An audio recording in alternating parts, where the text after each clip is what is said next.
Hi, Jeannie. I just wanted to send you this video because we talked about the SI joint exercises.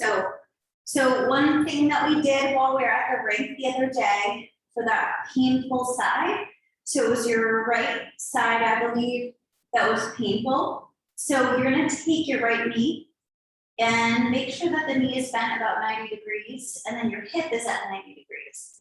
And then your other leg, it can just be straight, or if you feel really strong, you can actually press that leg down into the ground.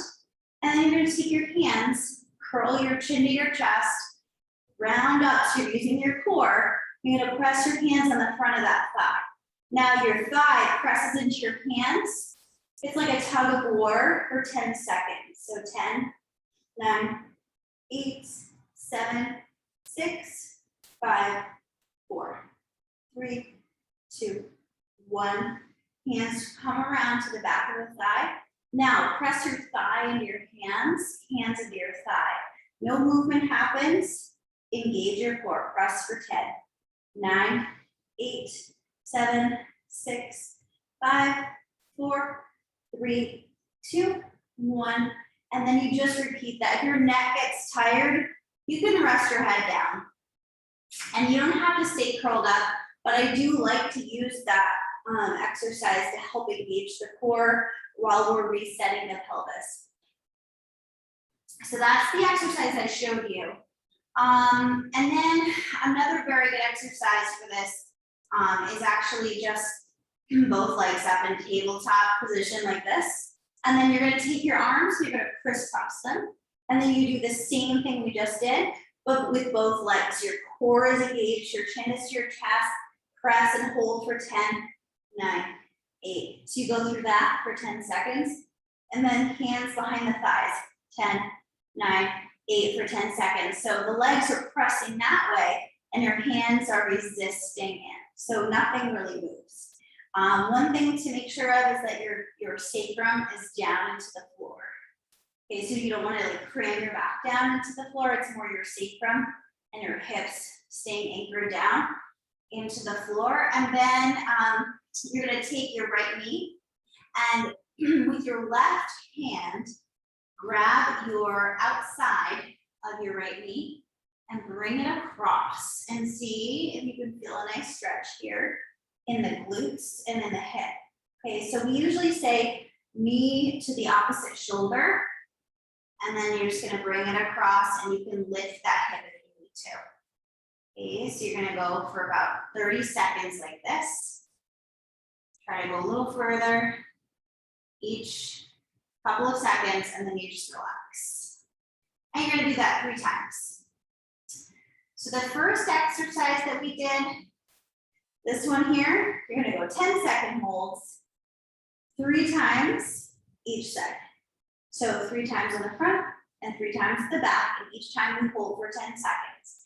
Then you can do this one where we crisscross the arms, so you curl up in 90-90. Same thing, 10-second holds, 10-second holds. 3 times on the front, 3 times on the back. Then, like I said, this is that piriformis stretch. So knee to opposite shoulder, 30 seconds, 3 times. From there, take a moment. And then again, see if you can go further each time. If you don't feel it in your buttock region, you want to make sure that you're really pressing your opposite, or I'm sorry, the same shoulder down. So you get a little bit of trunk rotation too. So that's 3 times. And finally, for the SI joint, a lot of times our hamstrings are tight. So you can take a stretch out strap or just a belt that you would use maybe on the back robe or like a pants, for your pants. Take it over your foot and you're just gonna stretch. Make sure that knee is straight. So you're just gonna hold that stretch for 30 seconds. And then if you wanted to get more of a stretch, you want to make sure, number one, that your hip is down to the ground, so you're not like lifting your hip. Okay, but one other way you can do it is to press your heel forward and your calf forward into your hands, like you're contracting these muscles by pushing forward. Okay, hold that one for 10 seconds. And then you relax. And then you just breathe into this stretch for 30 seconds.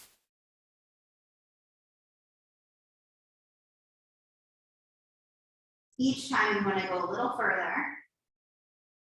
Make sure that knee is really straight. It's easy to feel like it's straight, but you gotta just keep checking. And then you go pressing from that position forward, 10 seconds. And then you relax for 30 seconds. So those are probably my top, depends on how you look at it, the top 4 exercises for SI joints dysfunction. And there's one more, but let's start with those. I hope that's helpful. Let me know if you need anything.